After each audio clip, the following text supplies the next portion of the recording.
Bismillahirrahmanirrahim. Qala al-muallifu rahimahullah wa nafa'ana bi'ulumihi fid dharaini amin ya rabbal alamin.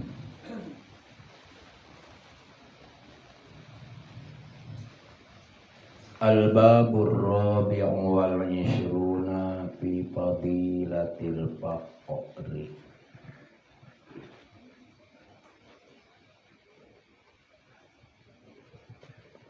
Utawi bab kang kaping sekawan lan kali doso. Boleh belajar dari para adik.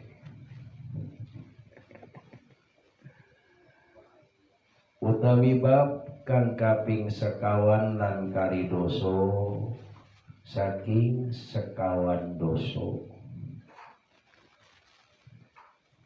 Kang kaungku ing dalam kitab Lubabil Hadis iku tetep ing dalam mertelaaken kautamaan fakir.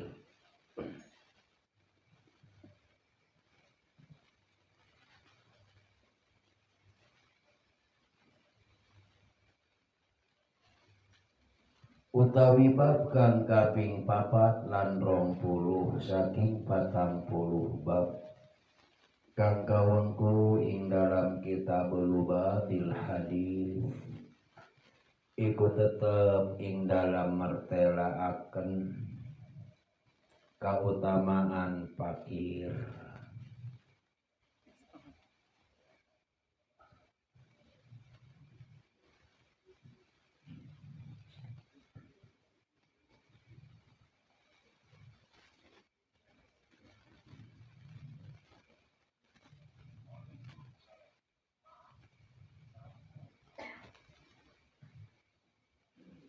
Qala an-nabiyyu sallallahu alaihi wasallam al-faqru azyanu 'alal mu'mini minal izaril hasani ala khaddil faros.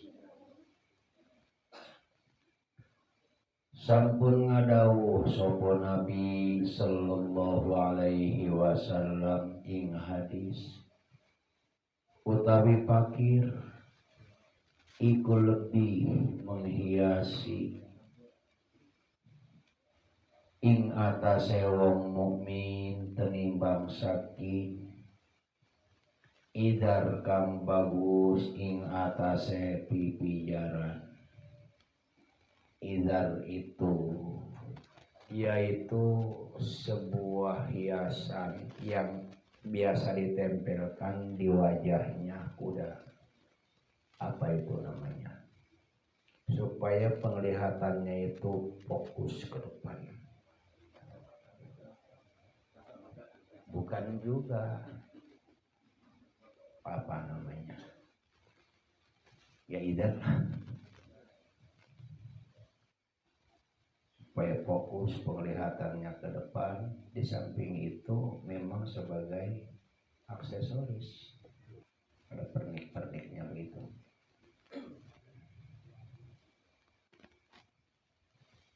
Wa qala sallallahu alaihi wasallam al-faqru syainun indan nasi wa zainun indallahi yaumal qiyamah. Lan wis ngadawuh ya Nabi sallallahu alaihi wasallam ing hadis, utawi fakir syainun iku ala iku cacat indan nasi ing dalam sanding manungso, wa zainun lan aksesoris lan perhiasan indallahi ing dalam sanding Allah ing dalam dina kiamat.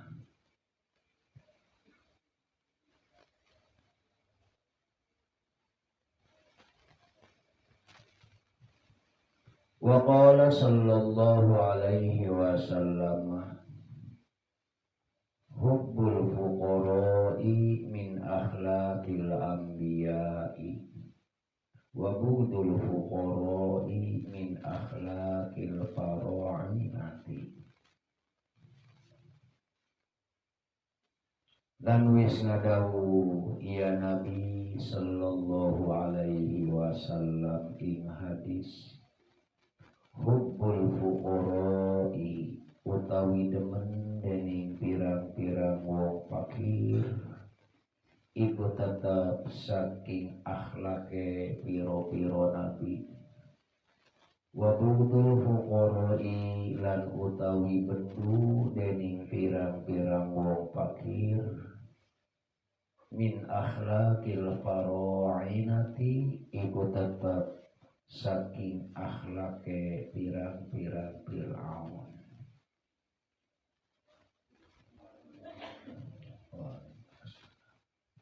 Iku tetep saking akhlake piro-piro Fir'aun. Piye kabare?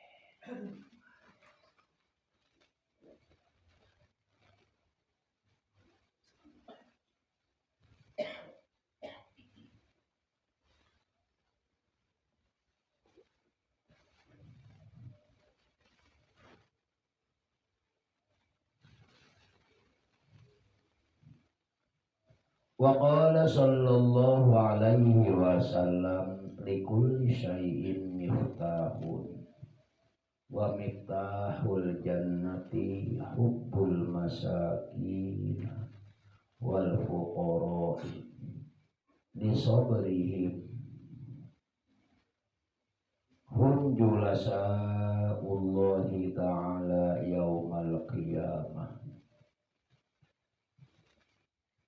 Dan sampun ngadawuh sapa Nabi sallallahu alaihi wasallam ing hadis, likulli syai'in miftahun iku tetep kadue saban-saban sawiji miftahun utawi kunci.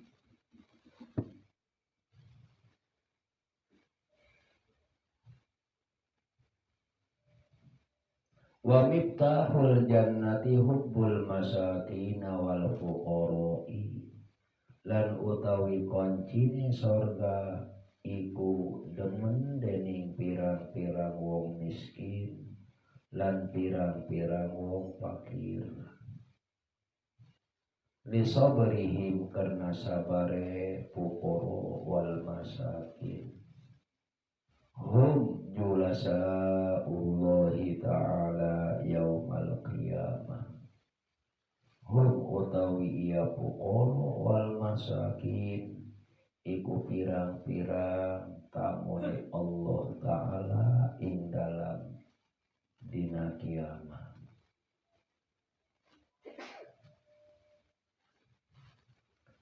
Wa qala sallallahu alaihi wasallam, innallaha ta'ala yuhibbu abdahul mu'minal faqira al muta'affifa abal ayali.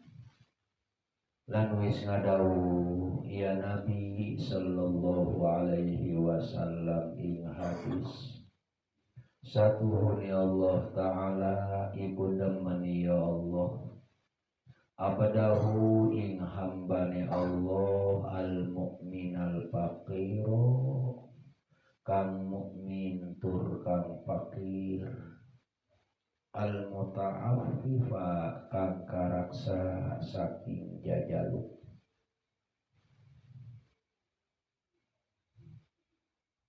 Ada yang mengartikan yang keraksa saking kang haram.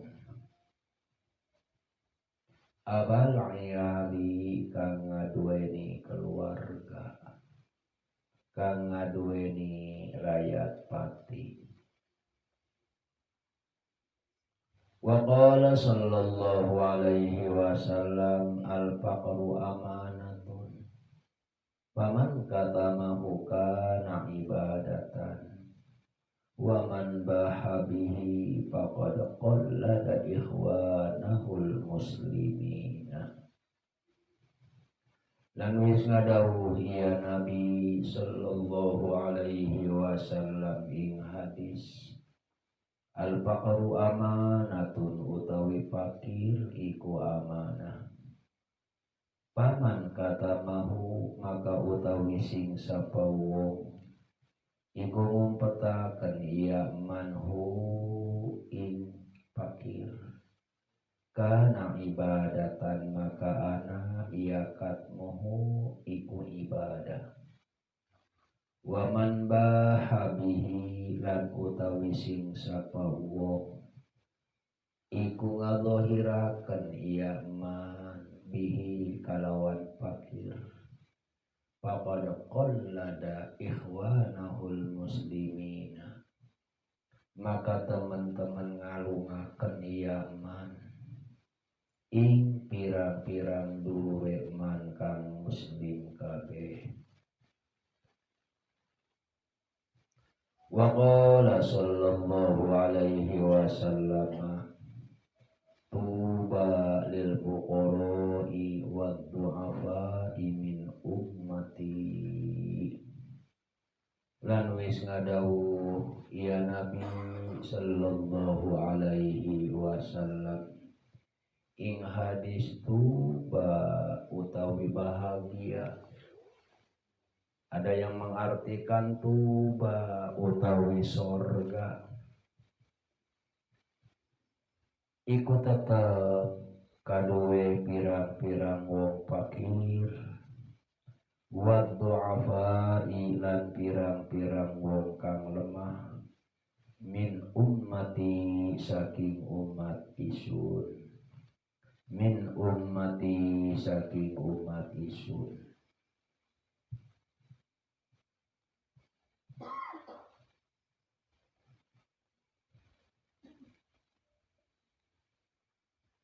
Wa qala sallallahu alaihi wasallam al-faqru karomatun min karomatillahi. Dan wis ngadawuh ya Nabi sallallahu alaihi wasallam utawi fakir karomatun iku karomat iku kemuliaan saking pirang-pirang kemuliaan Allah Ta'ala. Wa qala sallallahu alaihi wasallam badlul fakiri alal ghaniyyi kafadli ala jami'i khalqillahi ta'ala. Lan wis ngadawuh ya Nabi sallallahu alaihi wasallam ing hadis utawi kautamaan wong fakir ngungkuli ing atase wong sugih iku tetep kaya ngungkuli nane isun ing atase sakabeh makhluke Allah Ta'ala.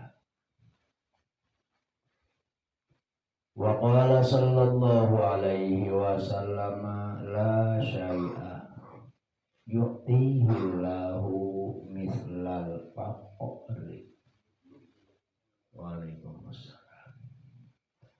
Lan sampun ngadawuh ya Nabi sallallahu alaihi wasallam ing hadis la syai'a ora ana sawiji-wiji iku maujud yu'tihillahu kang ngawehi hakan hi ing sae sapa Allah hale umpamane fakir.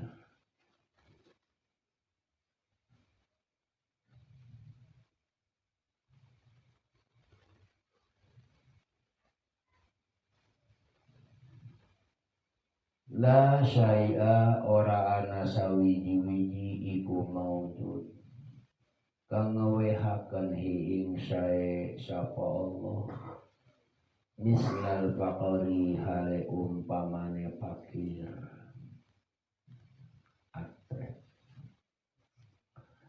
Al-babur rabi'u wal ishruna fi fadilatil faqri.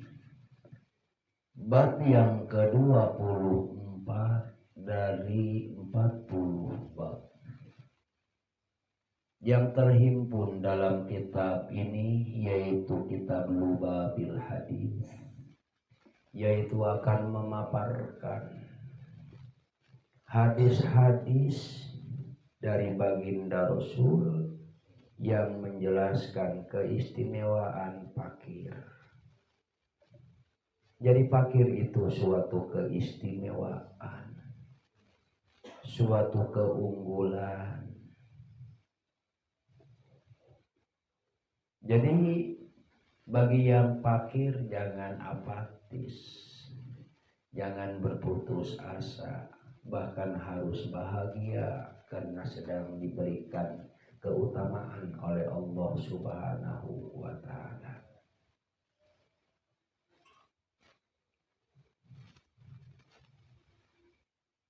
Adapun fakir menurut istilah ilmu fikih yaitu orang-orang yang tidak punya harta juga tidak punya kecukupan harta untuk biaya hidup sehari-hari.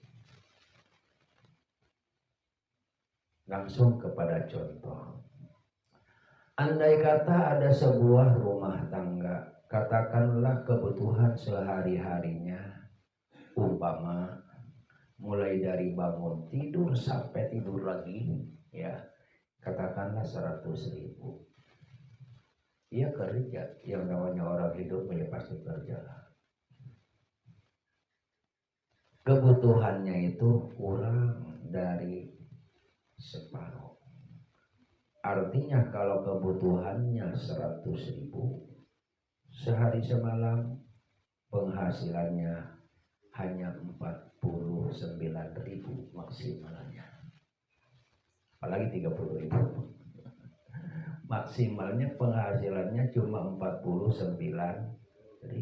Itu namanya fakir. Kalau miskin mah kebutuhannya katakanlah 100.000, sehari semalam dia kerja, dia usaha, penghasilannya lebih dari separuh, katakanlah 51.000 sampai 99.000, itu namanya miskin. Ini yang lebih parah, ini yang luar biasa, ini yang punya fadilah tersendiri.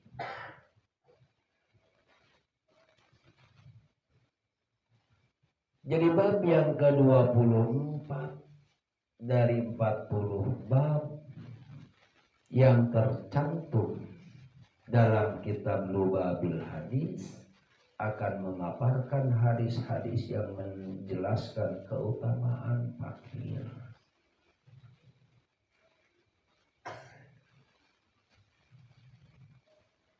Kenapa fakir atau miskin itu merupakan suatu keistimewaan?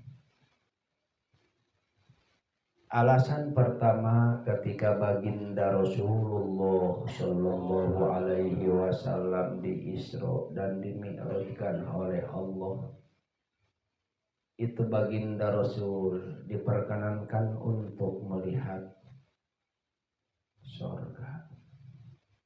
Ternyata mayoritas penghuni surga itu adalah orang-orang fakir, miskin. Mayoritas 90% penduduk surga itu yaitu orang-orang yang ketika hidup di alam dunianya orang-orang fakir dan orang-orang miskin. Berarti kalau kita hidup di alam dunia ditakdirkan menjadi orang fakir atau orang miskin, berarti kita sudah dijadikan kandidat sebagai calon-calon penghuni surga. Alhamdulillah. Udah jadi calon kandidat, itu calon apa tadi ya? Ya udah jadi kandidat penghuni surganya Allah.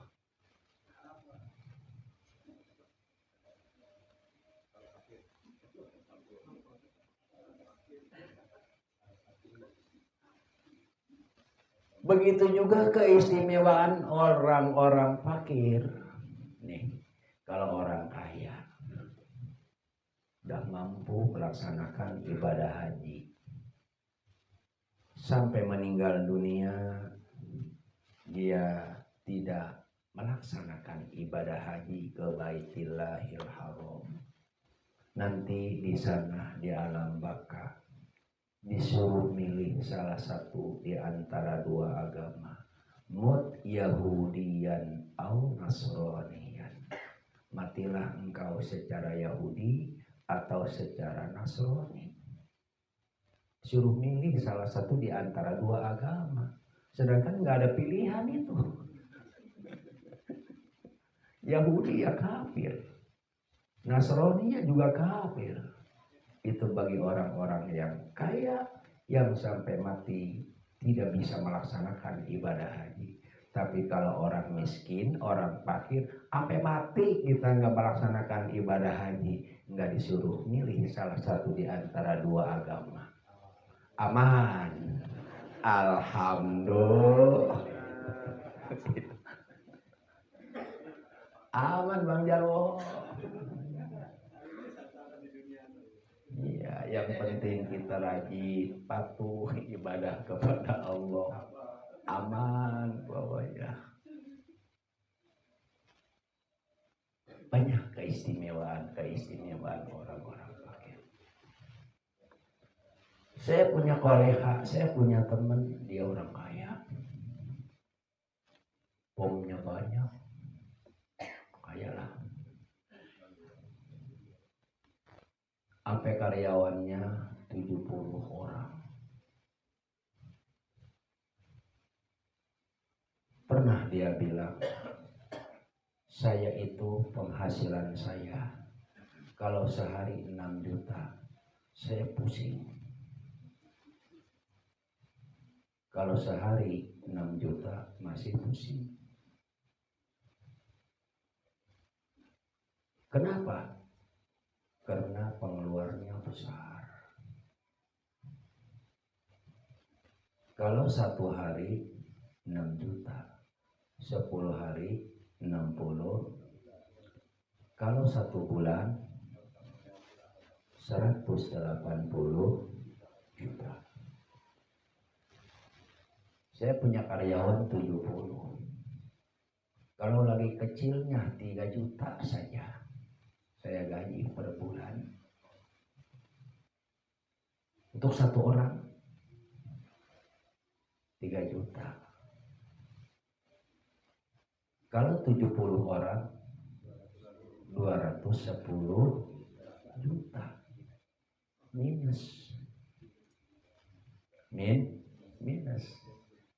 Kebutuhannya minimal 210 juta. Itu pun hanya seukur untuk menggaji karyawan.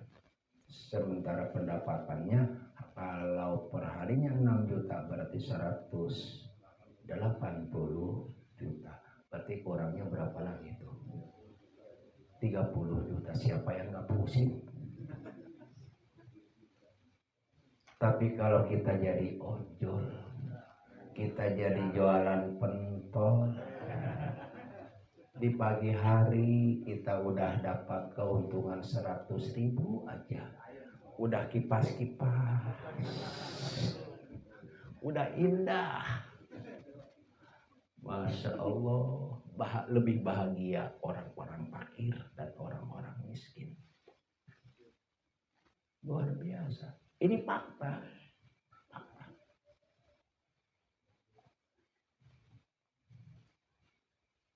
Kalau kita punya utang, katakanlah kepada tetangga, karena kita mau orang miskin, paling 100-200 ribu. Paling banyak katakanlah 1 juta. Tapi mereka yang mobilnya mantai, rumahnya besar, kalau punya utang itu miliaran. Kenapa? Karena kalau kita mau utang sampai puluhan juta, sampai ratusan juta, orang nggak percaya begitu. Nggak ada yang diborahkan. Ya. Mereka itu utangnya sampai miliaran. Dan ternyata banyak yang disita harta bendanya. Manang gitu loba hutangna gitunya. Ya kalau nggak punya utang ya pihak bank juga kasih sesita-sitanya, nggak bakal disita. Jadi berbahagialah bagi orang-orang yang miskin harta, asalkan jangan miskin akidah.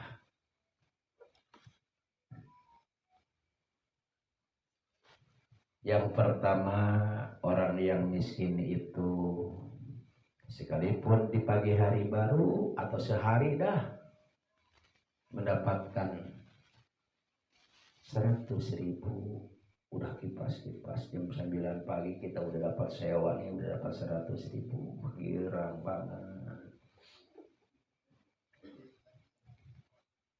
Karena kalau jam 9 kan masih jauh tuh ke sore ya. Luar biasa. Kedua, orang miskin itu kalaupun sampai meninggal dunia kita tidak melaksanakan ibadah haji, aman kata istilah para hadis. Gak disuruh memilih salah satu di antara dua agama, yaitu Yahudi atau Nasrani. Yang ketiga, orang miskin itu sudah dijadikan calon-calon penghuni surganya Allah. Karena ketika baginda Rasulullah Shallallahu Alaihi Wasallam Isra Mi'raj, ternyata mayoritas penghuni surga itu adalah orang-orang fakir dan orang-orang miskin. Alhamdulillah. Jadi harusnya begitu Bang Jarwo. Alhamdulillah ya Allah, Kau jadikan saya ini orang yang fakir harta. Harus begitu. Alhamdulillah. Nih kita mah sodakoh katakanlah 50.000 sampai 100.000 dengan orang yang hartanya miliaran bahkan triliunan. Kita 100.000, orang yang hartanya miliaran 5 juta. Bisa jadi pahalanya lebih besar kita yang 50.000 dibandingkan 5 juta yang diinfakkan oleh orang-orang yang milioner. Kenapa? Karena bagi mereka mah mudah uang 5 juta. Bagi kita mah 50.000 juga susah. Iya, kata dalam kaidah ilmu usul fikih, al-ujroh bi'atibaril masyaqqah. Boleh ditulis tuh. Al-ujroh bi'atibaril masyaqqah.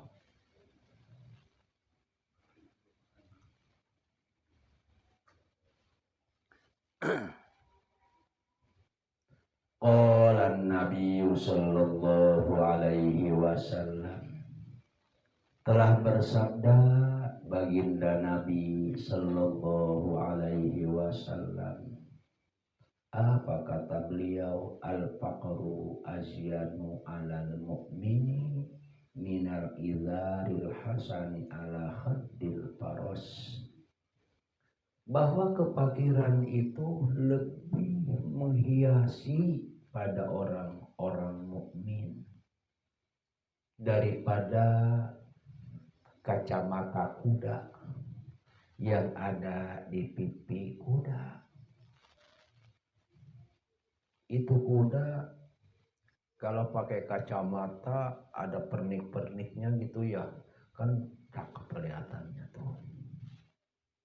Nah, fakir ini lebih menghiasi pada orang mukmin dibandingkan dengan izar, dengan kacamata kuda yang ada pernik-perniknya yang ada di pipi binatang kuda. Jadi fakir itu adalah hiasan, fakir itu adalah aksesoris. Makanya rekan-rekan sekalian, ketika kita menelaah segala sesuatu harus secara komprehensif, harus secara menyeluruh, secara utuh. Insya Allah tidak akan pernah kita merasa kecewa, merasa putus asa, apalagi enggak. Katakanlah kalau kemiskinan itu dianggap oleh sementara orang sebagai musibah, katakanlah begitu. Itu musibah apapun yang Allah berikan kepada kita, anggap aja sebagai tai lalat yang nempel di pipi. Tahu tai lalat? Ya, cuma istilah doang, bukan berarti lalat. Nih, BAB di pipi kita bukan. Ada istilah kata orang Jawa mah andeng-andeng. Nih, bisa kita juga dikit-dikit. Little I can lah.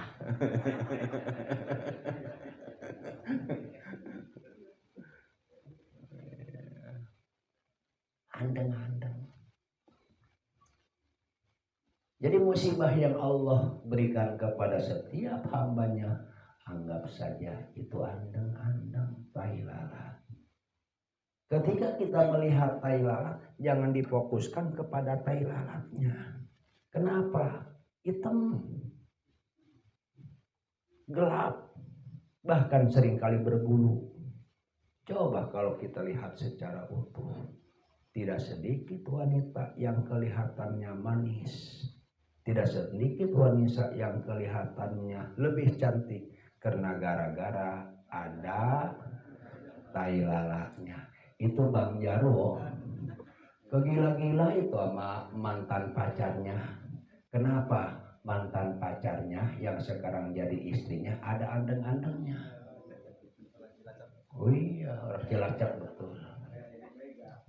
Kau tahu? Ya tahu. Belum lama ini datang ke sini. Wah, Bang Jarwo ini kegila-gila karena ada andeng-andengnya ini istrinya. Ya kan, Bang Jarwo ya? Betul. Jadi kalau kita dikasih musibah, kita lagi dikasih tai lalat oleh Allah Subhanahu wa Ta'ala, sedang diberi aksesoris oleh Allah. Paham? Alhamdulillah. Wa qala sallallahu alaihi wasallam, al-faqru syainun indan nas wa zainun indallahi yaumal qiyamah. Telah bersabda baginda Nabi sallallahu alaihi wasallam, kata baginda Nabi, al-faqru syainun, fakir itu adalah cacat, fakir itu adalah jelek, indan nas, di mata manusia. Di mata manusia jelek.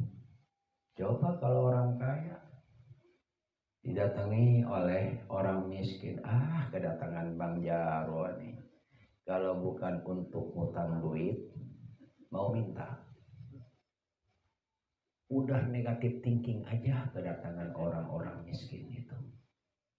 Biasanya aib di mata manusia. Padahal saudara sendiri. Tapi kalau sama-sama dengan orang kaya, cuma wow di perjalanan, kenalnya juga kenal baru, coba di perjalanan, akrabnya, intimnya luar biasa, karena sama-sama kaya. Biasanya begitu Pak Adik. Subhanallah. Jadi fakir itu celah di mata manusia, padahal wa zainun indallahi yaumal qiyamah, fakir itu aksesoris di mata Allah di hari kiamat. Dan kebanyakan orang-orang kaya itu punya sifat kibir, ujub dan takabur. Kalau orang fakir, ya apa yang mau disombongin? Ya, punya rumah juga sampai sekarang belum. Apa yang mau disombongin, apa yang mau ditakaburin, ya makanya ya kita ini lagi ngasihati diri sendiri aja ya. Ya udah, begitu aja. Jadi fakir itu di mata Allah adalah aksesoris untuk kita di hari kiamat. Makanya lagi-lagi kita harus banyak bersyukur kepada Allah dijadikan orang yang fakir harta, asal jangan fakir akidah. Wa qala sallallahu alaihi wasallam hubbul fuqara'i min akhlaqil anbiya wa bughdul fuqara'i min akhlaqil fara'in. Di hadis yang ketiga ini kata baginda Rasul, mencintai orang-orang fakir itu adalah bagian dari budi pekertinya para nabi. Jadi para nabi itu mencintai orang-orang fakir. Apa itu akhlak? Dipaparkan oleh Ibnu Khaldun. Beliau adalah seorang sarjana ahli ilmu sosial kemasyarakatan, ahli sosiologi dan antropologi kalau nggak salah, Ibnu Khaldun itu.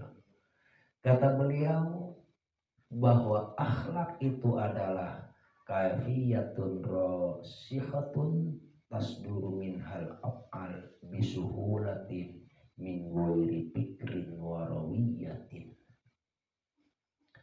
Akhlak itu adalah reaksi spontan ketika menghadapi suatu peristiwa. Terjemahnya begitu aja. Akhlak itu adalah reaksi spontan ketika menghadapi suatu tragedi. Ada orang ketika kesandung, pas kesandung, waduh, itu binatang yang ada di kebun binatang di absen para dik.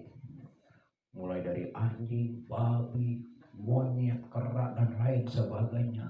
Ya, ada yang seperti spontan. Itu juga akhlak. Cuma akhlaknya akhlak yang tercela. Ada orang yang ketika kesandung spontan juga, subhanallah, spontan. Itu akhlaknya akhlak yang terpuji. Itulah sebabnya baginda Rasulullah Shallallahu Alaihi Wasallam diutus ke muka bumi ini li utammima makarimal akhlak. Itu sesungguhnya aku diutus ke muka bumi ini untuk menyempurnakan akhlak. Yang tadinya belum sempurna disempurnakan, yang tadinya belum bagus dibaguskan, yang belum masih jelek diperbaiki. Itu fungsinya Rasulullah Shallallahu Alaihi Wasallam diutus oleh Allah ke muka bumi ini. Jadi mencintai para fakir dan para miskin itu adalah min akhlaqil anbiya. Tapi wa bughdul fuqara'i min akhlaqil fara'ina. Benci kepada orang-orang fakir itu bagian daripada akhlak-akhlak Fir'aun. Fara'ina itu bentuk plural, bentuk jamak dari lafaz Fir'aun. Lah, emangnya Fir'aun itu lebih dari satu? Lebih dari satu. Coba lihat di sarah. Fal fara'ina itu salah satu. Fir'aun itu ada 3, ya. Fir'aun itu ada 3. Tambah ilmu nih, ya.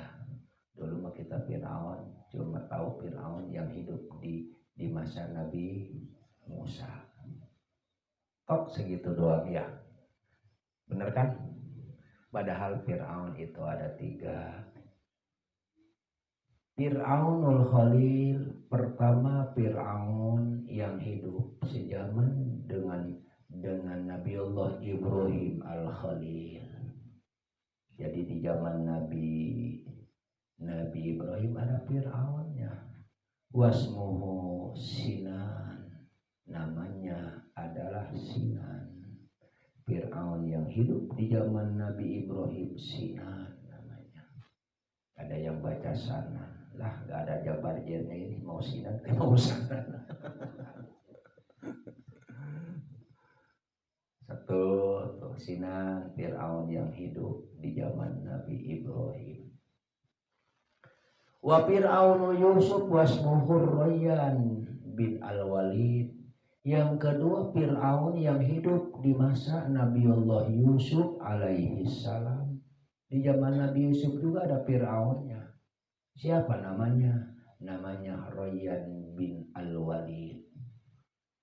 Dua tuh. Dan yang ketiga wa Fir'aun Musa, Fir'aun yang hidup di zaman Nabiullah Musa alaihi salam. Siapa namanya? Namanya Walid bin Mus'ab. Begitu seperti yang telah dipaparkan dalam kitab Al-Misbah. Jadi Fir'aun itu ada tiga. Pertama Fir'aun yang hidup di zaman Nabi Ibrahim yang bernama Sinan. Kedua Fir'aun yang hidup di dekade Nabiullah Yusuf yang bernama Rayyan bin Al-Walid. Yang ketiga Fir'aun yang hidup di zaman Nabi Musa yaitu bernama Walid bin Mus'ab, seperti dipaparkan dalam kitab Al-Misbah. Dan itu Fir'aun ya rejimnya. Fir'aun itu semacam rejim gitu kira-kira ya.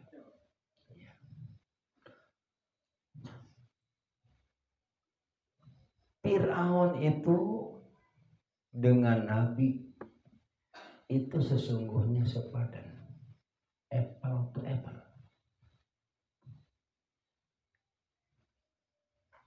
Fir'aun yang ada di zaman Nabi Ibrahim yang bernama Sinan itu sederajat.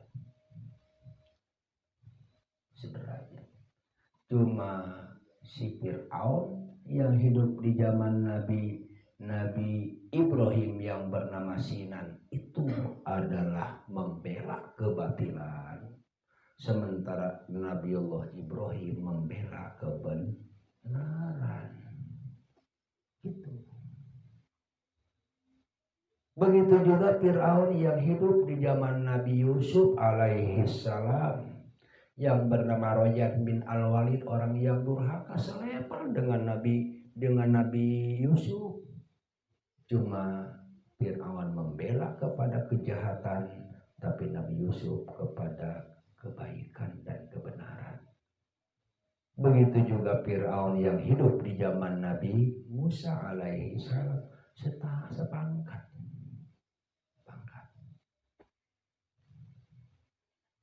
Nah, di sini kita bertemu dengan firman Allah, faqala ta'ala wa qul ja'al haqqu wa zahaqal batil innal batila kana zahuqa. Sesungguhnya kebatilan itu betul-betul akan hancur. Cuma untuk hancurnya sebuah kebatilan, sebuah kejahatan harus dulu, harus datang dulu itu al-haq, kebenaran sebagai tandingannya. Gitu. Jadi nggak boleh kita melihat rejim yang membela kejahatan, udah dijamin aja. Toh kata Allah juga dalam Al-Quran, innal batila kana zahuqa. Nggak bisa begitu. Itu namanya korupsi dalil harusnya.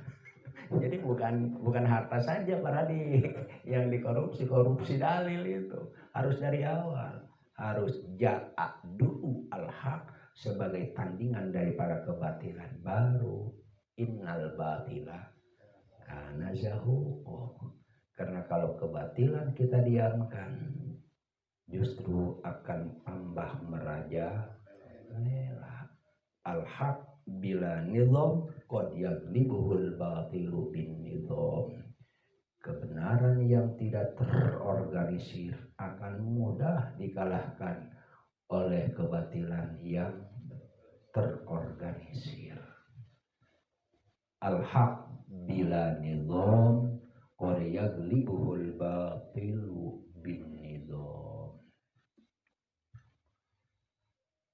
Jadi kalau andai kata Bang Jarwo nih, ada yang ngemusuhin lah sepangkat RT umpamanya, ini mah. Atau lu mah bukan tandingan gua mah levelnya lurah gitu. Iya, kalau artinya jangan diladenin gitu, jangan diladenin. Karena kalau kita ngeladenin orang yang levelnya RT, berarti diri kita sepangkat RT rendah. Kalau kita dianiaya oleh orang yang katakanlah selevel polsek, udah tinggi tuh, jangan diladenin. Pas kecil tuh mah, kalaupun saya menang nggak sohor melawan kapolsek, sepangkat kapolsek mah, karena saya ini polres lah gitu kira-kira. Bukan berarti merendahkan, tapi untuk menghindari, nggak sepadan.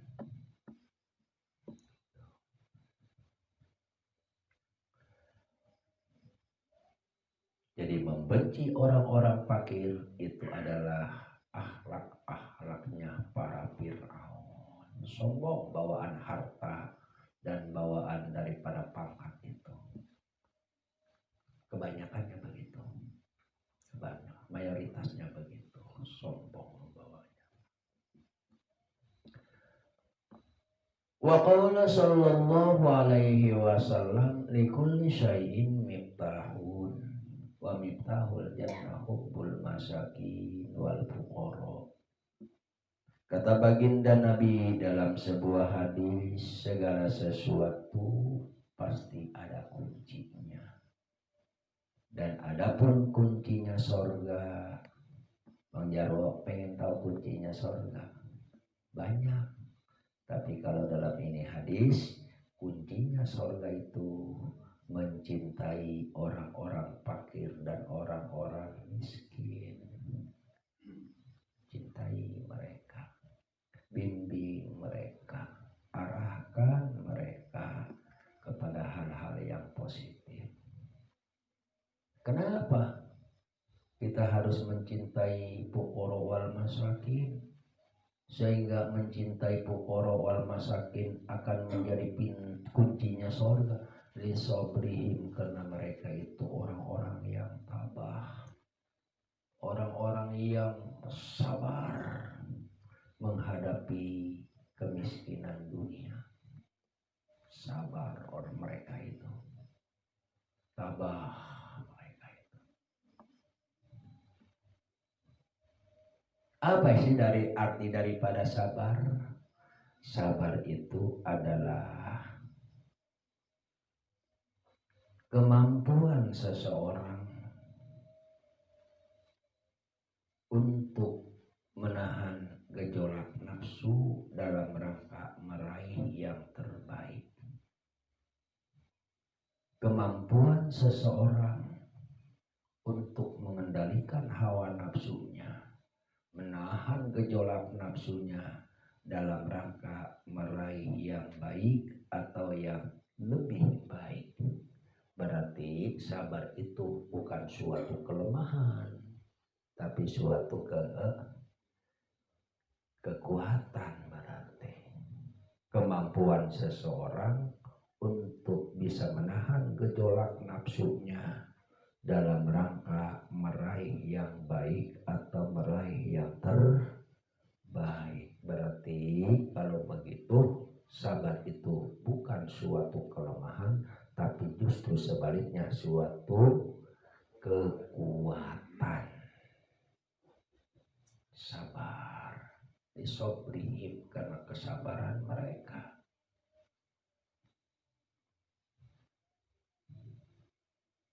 Hum julasa'ullahi ta'ala yaumal qiyamah. Orang-orang fakir dan orang-orang miskin yang tetap selalu istiqomah menjalankan ajaran Allah, itu akan menjadi tamu-tamunya Allah Ta'ala di hari kiamat. Ini kabar gembira Bang Jarwo. Orang miskin itu akan jadi tamunya Allah. Allah. Kalau Bang Jarwo suatu saat dipanggil, diundang menjadi tamu gubernur, kebanggaan itu Kang Pento jadi tamunya gubernur, mau dikasih hadiah, akan bertambah kebahagiaan Bang Jarwo kalau diundang oleh Pak Menteri menjadi tamunya menteri, kebahagiaan.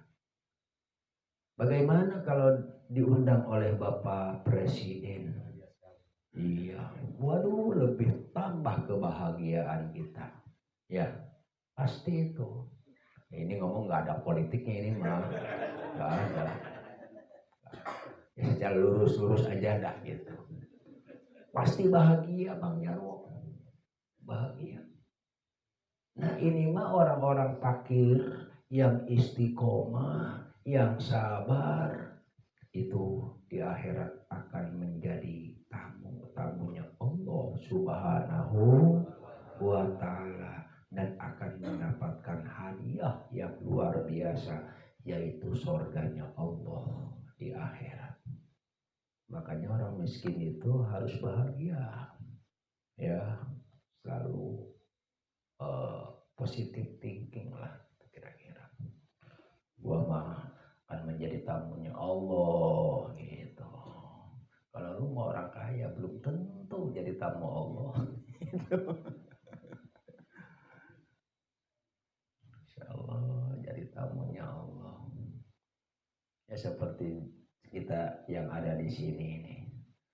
Alhamdulillah setiap hari, setiap malam Senin dengan penuh ketawakalan, penuh keistiqomahan, walaupun kita dalam keadaan kantuk, capek, lemas, mungkin di rumahnya nggak punya beras besok, tapi selalu istiqomah untuk melaksanakan ngaji di sini. Masya Allah, luar biasa. Saya yakin kalau rekan-rekan sekalian menjadi orang-orang kaya, kenal juga nggak bakal nama saya. Iya, nggak bakal ngaji, nggak. Apaan ngaji nggak ada uangnya? Ya kan orang pembisnis mah, orang-orang kaya mah time is money. Biasanya kan begitu. Ngaji nggak ada uangnya, paling juga dapat pahala, itu pun nggak nyata. Dan itu pun ya kita maklumi juga, karena memang watak dan karakter manusia itu lebih cenderung kepada hal-hal yang real biasanya. Ya, kalau kita jadi orang kaya, gak bakal ngaji malam Senin. Mana buktinya? Ini wajahnya juga wajah-wajah orang nalangsa semua. Wajah orang nalangsa semua ini.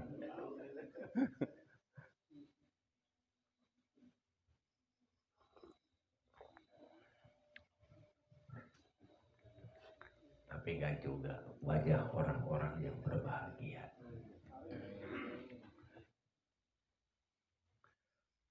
Makanya ngajinya jangan ngantuk, menyalah. Iya, Senin kemarin mah di sini tuh Pak.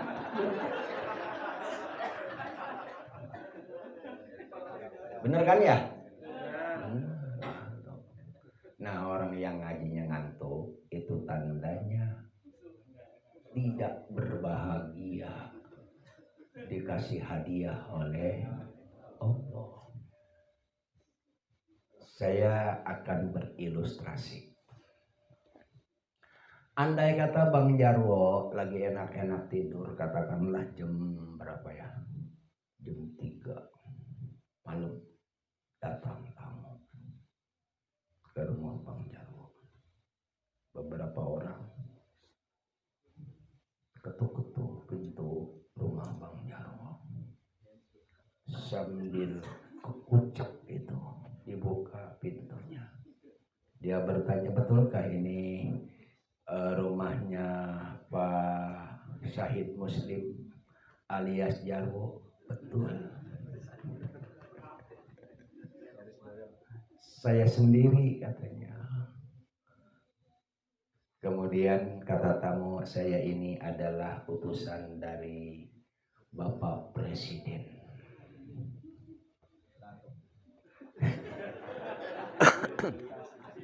Datangnya saya ke sini ke rumah Bang Jaro untuk menyerahkan hadiah tuh uang 1 M. Dan mobil. Ini kuncinya. Ini surat menyuratnya BPKB dan lain sebagainya. Betulan ini. Kira-kira Bang Jaro hilang nggak ngantuknya tuh? Ngantuknya hilang nggak? Hilang. Takut kurang Pak Jarwo, takut salah. Tolong hitung. Sampai pagi, sampai siang, sampai sore, sampai pagi lagi. Wah, seminggu hitungnya kan. Akan hilang tuh rasa ngantuk. Yang ingin saya katakan bahwa rasa bahagia yang berlebihan itu bisa menghilangkan rasa, itu poinnya. Ini kita ngaji nih, pahalanya surga. Uang semiliar gak ada apa-apanya dibandingkan dengan surga. Makanya ngajinya jangan, orang yang ngaji jangan ngantuk. Sama dengan orang yang tidak bahagia dikasih hadiah yang begitu tinggi, yang begitu mahal. Tapi maaf, ini masih sebagai ilustrasi doang. Ilustrasi doang.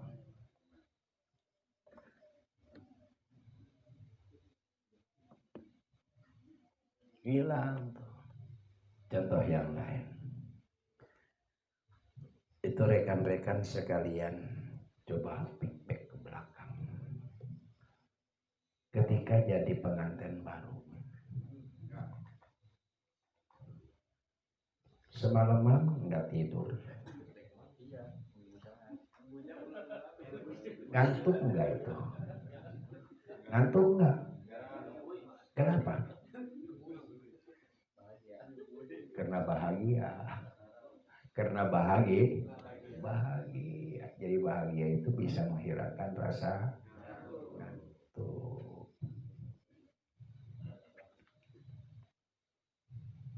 Insya Allah kita membahagia semua di sini.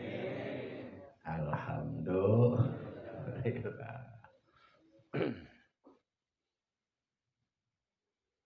Wa qala sallallahu alaihi wasallam, innallaha ta'ala yuhibbu abdahul mu'minal faqiral muta'affifa abal iyal.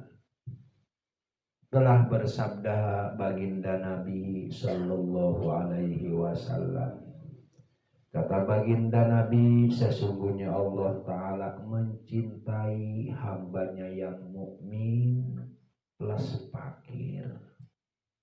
Allah mencintai hambanya yang beriman dan juga fakir.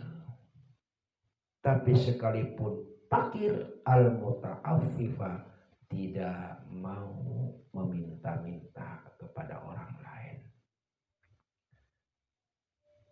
Dia menjaga daripada hal-hal ataupun harta-harta yang diharamkan oleh Allah. Tidak mau merugikan orang. Semiskin apapun, sesusah apapun. Al-muta'affif, dia menjaga untuk mengemis, untuk meminta-minta. Dia menjaga daripada harta-harta yang haram. Abal iyal, padahal dia punya keluarga. Hamba-hamba Allah yang beriman, yang fakir, tapi menjaga dari hal yang diharamkan, punya keluarga pula. Itulah hamba Allah yang sangat dicintai. Al-muta'affif, dia menjaga. Rekan-rekan sekalian, dalam Al-Quranul Karim ada namanya surat Al-Ankabut. Artinya laba-laba, ada an-naml semut, juga ada an-nahl, apa itu? Tawon. Bang Haji ada? Mana? Oh iya, madu. Ya. Ini penyebutan 3 macam hewan yang ada dalam Al-Quran, yaitu menyangkut orang-orang 3 jenis hewan yang digambarkan dalam Al-Quran, yaitu menggambarkan 3 jenis masyarakat ataupun negara. Jadi penyebutan nama-nama hewan yang ada dalam Al-Quran, yaitu menggambarkan 3 jenis masyarakat atau negara. Yang pertama Al-Ankabut, yang artinya laba-laba. Ankabut itu menyangkut orang-orang yang mengabaikan tuntunan ilahi. Disuruh lurus, dia itu menggol ke kiri. Disuruh melaksanakan perintah Allah, dia abai. Tapi pada giliran yang dilarang oleh Allah, dia kerjakan. Jadi Ankabut itu menggambarkan ataupun menyangkut orang-orang yang abai pada tuntunan Allah. Karena sifat laba-laba itu, pertama sifat laba-laba itu baik pada saat butuh saja. Kalau ada maunya, baiknya luar biasa itu si laba-laba. Kedua, tidak punya rasa kasih sayang. Tidak punya rasa kasih sayang. Kalau sudah puas dengan pasangannya, dia tidak segan-segan untuk dia bunuh untuk pasangannya. Itu laba-laba.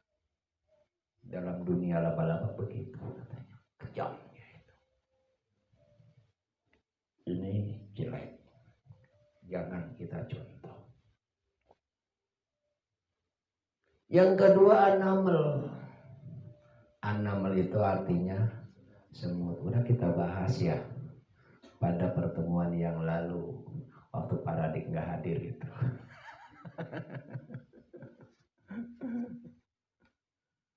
Yaitu an-naml. An-naml itu menyangkut sesuatu yang tidak proporsional. Semut itu maksimal usianya cuma 1 tahun. Sifat yang jelek pada semut, pertama, semut itu suka mengangkat sesuatu yang melebihi berat badannya. Dia potong tuh rame-rame. Suka mengangkut sesuatu yang melebihi berat badannya. Yang kedua, semut itu suka menumpuk-numpuk sesuatu ataupun makanan yang melebihi ataupun tidak habis dimakan bertahun-tahun. Kata tadi kan maksimal umur semut itu secara normalnya itu 1 tahun. Dia suka mengumpulkan makanan yang sampai mati sekalipun gak bakal habis. Semut itu tomak, rakus. Semut itu 2. Dan yang ketiga, semut itu mengambil bahan baku yang sudah ada, yang telah diciptakan oleh Allah, bukan menciptakan, bukan. Mengambil bahan baku untuk dia makan yang sudah ada, bukan menciptakan yang belum ada. itu namel, an-namel yaitu semut. Dan yang ketiga yang digambarkan dalam Al-Quran adalah an-nahl, tawon. Tawon ini luar biasa. Pertama, rumahnya segi 6. Yang kedua, tawon itu rajin dan terorganisir. Yang ketiga, dia menghasilkan lilin. Lilin bermanfaat untuk penerangan. Yang selanjutnya menghasilkan madu yang bisa menjadi obat. Yang keempat, tawon itu tidak suka mengganggu kalau tidak diganggu. Coba-coba kita ganggu tuh tawon, sampai silam ditungguin. Dan yang terakhir, keistimewaan tawon itu selalu hinggap di tempat yang baik. Dan dimanapun dia hinggap, tidak ada ranting yang patah. Tidak ada ranting yang patah karena dihinggapi oleh tawon. Tapi itu kan di bunga, itu kan bikin layu, enggak, justru bermanfaat. Itu kan ada bunga nih, dia dari satu sari madunya pindah ke sini. Itu kan perkawinan secara buatan. Jadi bunga, kalau andai kata satu pohon bunganya banyak, itu enggak belum tentu akan jadi buah semuanya. Jadi bersentuhannya si tawon dengan bunga itu dalam istilah ilmu hayat atau ilmu apa namanya, biologi, itu adalah hubungan simbiosis mutualisme. Ya, simbiosis mutualisme, saling membutuhkan. Tawon membutuhkan bunga, bunga pun membutuhkan tawon supaya menjadi buah. Jadi ketiga gambaran itu, tawon itulah yang terbaik. Pertama, rumahnya segi 6. Kedua, tawon itu binatang yang terorganisir rajin. Ketiga, menghasilkan lilin. 4, menghasilkan madu untuk obat. Yang kelima, tidak mengganggu kalau tidak diganggu. Dan yang terakhir, selalu hinggap di tempat yang baik. Dan dimanapun dia hinggap, tidak ada ranting yang patah. Luar biasa. Makanya kata baginda Rasul dalam hadis yang lain, hendaklah orang-orang mukmin itu kamasalin nahli, seperti tawon. Lanjut. Wa qala sallallahu alaihi wasallam al-faqru amanatun. Paman kata mahukana ibadatan. Wa man bahabihi faqad qallada ikhwanahul muslimin. Kata baginda Nabi dalam sebuah hadis, fakir itu adalah amanah. Amanah dari Allah fakir itu. Maka siapapun orang yang menyembunyikan sifat fakirnya, maka termasuk ibadah. Siapa yang menyembunyikan kefakirannya, itu adalah ibadah. Karena disuruh untuk menyembunyikan kefakiran. Ya, sekalipun kita miskin, kalau mau jalan, ya bawa rokok. Kalau memang ahli hisap masih.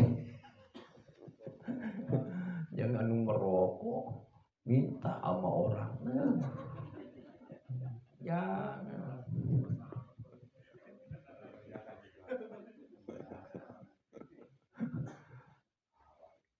Harus disembunyikan tuh kefakiran. Menyembunyikan kefakiran adalah ibadah. Bagaimana kalau kita publikasikan? Tuh saya mau orang miskin, saya nggak punya anu. Oh, waman bahabihi, siapa orang yang mendohirkan kefakirannya, faqad qallada ikhwanahul muslimin, dia sedang membebankan dirinya kepada saudara-saudaranya yang muslim. Ya, sedang membebani saudara-saudaranya yang muslim. Pokoknya sekalipun kita dalam keadaan miskin, pokoknya kita hebatlah begitu. Jangan kita ngoyo, jangan kita publikasikan kemiskinan kita. Apalagi di hadapan orang-orang kaya, di hadapan orang-orang miskin. Biasa aja. Wa qala sallallahu alaihi wasallam tuba lil fuqara'i wad du'afa'i min ummati. Telah bersabda baginda Nabi sallallahu alaihi wasallam, bahagia bagi orang-orang fakir dan juga orang-orang yang lemah dari umatku. Kabar gembira Bang Jarwo bagi umatku yang fakir dan lemah. Kenapa? Besok nanti di sono di alam baka akan menjadi penghuni surga. Tuba lil fuqara'i wad du'afa'i min ummati. Coba lihat di sarahnya. Tuba ayil jannatu, ya, surga bagi orang-orang fakir dan orang-orang lemah dari umatku. Harus bahagia kita, udah dijadikan kandidat penghuni surganya Allah. Wa qala sallallahu alaihi wasallam al-faqru karomatun min karomatillah. Telah bersabda Nabi Muhammad sallallahu alaihi wasallam bahwa fakir itu adalah karomat dari karomat-karomatnya Allah Subhanahu wa taala. Fakir itu kemuliaan daripada beberapa kemuliaan dari Allah yang Allah titipkan kepada kita. Jadi orang fakir itu bukan orang sembarangan. Waduh, orang hebat itu, calon penghuni surga. Wa qala sallallahu alaihi wasallam fadlul fakir alal ghani kafadli ala jami'i khalqillahi ta'ala. Kata baginda Nabi, keutamaan, keistimewaan orang fakir dibandingkan dengan orang-orang kaya itu seperti keutamaannya Nabi dibandingkan dengan seluruh makhluknya Allah Subhanahu wa ta'ala. Jadi perbedaan keutamaan orang fakir dengan orang kaya nih, ya, itu seperti perbandingan Nabi dengan seluruh makhluk Allah. Luar biasa. Wa qala sallallahu alaihi wasallam la syai'a yu'tihi Allahu mislal faqri. Kata baginda Nabi di hadis yang terakhir, tidak ada sesuatu yang diberikan oleh Allah yang sepadan dengan fakir, yang sama dengan fakir. Sehingga pernah Allah Subhanahu wa ta'ala memberikan wahyu kepada Nabi Ismail alaihi salam. Allah Subhanahu wa ta'ala memberikan wahyu kepada Nabi Ismail alaihi salam. Kata dalam itu wahyu, utlubni indal munkasirati qulubuhum. Carilah aku, kata Allah kepada Nabi Ismail. Di mana? Indal munkasirati qulubuhum, carilah keriduanku, yaitu pada orang-orang yang hatinya sedang remuk, yang hatinya sedang miskin, yang hatinya sedang lemah. Cari keriduanku, kata Allah, pada orang-orang yang hatinya sedang gundah gulana, sedang pahitlah, yang miskin. Oh enggak, berkatalah Nabi Ismail, waman hum, siapa mereka? Dijawab oleh Allah melalui wahyu, al-fuqara'us shadiqun, yaitu pada orang-orang fakir yang jujur. Orang-orang yang fakir yang jujur. Jadi kalau kita baca secara utuh, carilah keriduanku pada orang-orang yang hatinya sedang hancur. Nabi Ismail bertanya kepada Allah melalui Jibril, siapa mereka? Orang-orang yang hatinya sedang hancur, yaitu orang-orang fakir yang jujur. Cari keriduanku pada orang-orang fakir yang jujur. Tuh, mereka itu punya karomat, min karomatillah, punya kemuliaan dari karumat-karumat Allah Subhanahu wa ta'ala. Cuma harus ridho, kita dijadikan orang miskin, ridho kita, nggak mengeluh ya, jangan mengeluh. Kalaupun kita mengeluhnya langsung kepada Allah Subhanahu wa ta'ala, jangan kepada sesama manusia. Ada di antara orang kalau ketemu aja dia cerita kondisi atau kondisinya sedang miskin lah, begini begitu, nggak punya duit. Ya kan kalau kita ngomong begitu di hadapan teman kita dikasih hadiah, dikasih duit sama teman kita, enggak kan ya? Enggak. Jadi orang yang mengeluh di hadapan manusia itu sama dengan mempertontonkan kemiskinannya di hadapan orang lain. Jangan dipertontonkan kemiskinan kita, kecuali kalau memang dalam situasi darurat apa. Alhamdulillah 10 hadis telah kita baca dan kita telah jelaskan ya ala kadarnya. Untuk selanjutnya barangkali ada yang mau